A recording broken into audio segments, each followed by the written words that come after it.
When I came back from Europe, I'd seen so many things and came back with this new operation, the fenestration operation.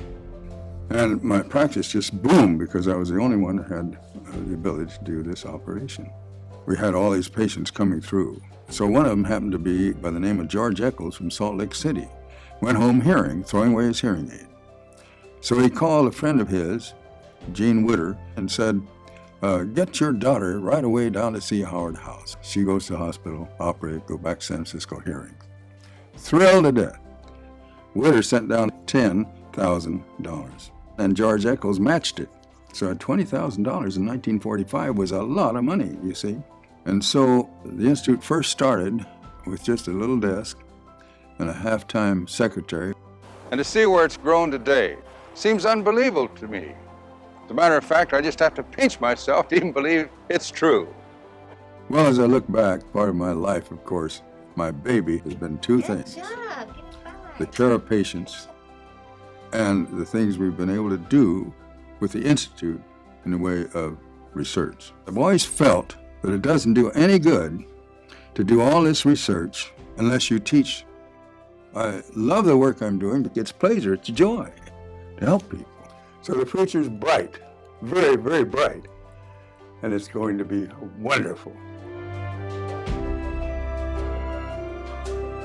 Oh boy, I love to hear him say that. The future is bright, very bright.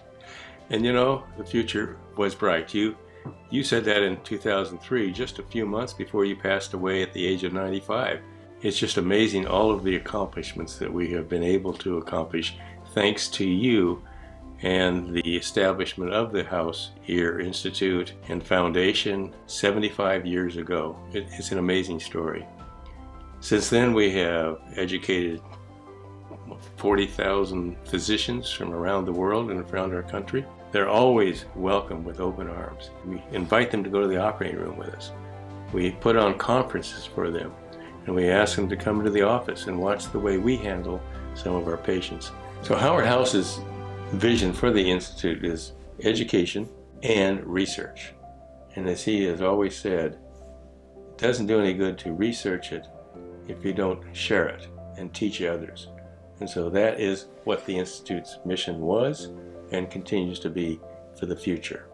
We have a great fellowship program where we're training 4 physicians who have completed their residency, spending 2 years with us to learn the advanced techniques which have been developed at the House Ear Foundation and Institute.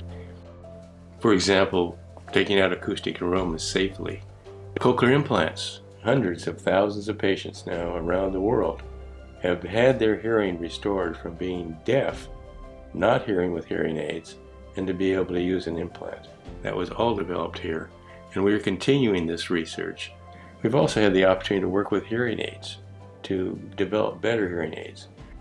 Looking at single-sided deafness, there's so many things, and there are some mysteries. And that's, I think, what the future is, Dad. We have to find what we can do to solve some of the problems that we have not been able to solve. Great challenges are things like tinnitus, ringing, Meniere's disease with patients having severe vertigo. What can we do to cure that?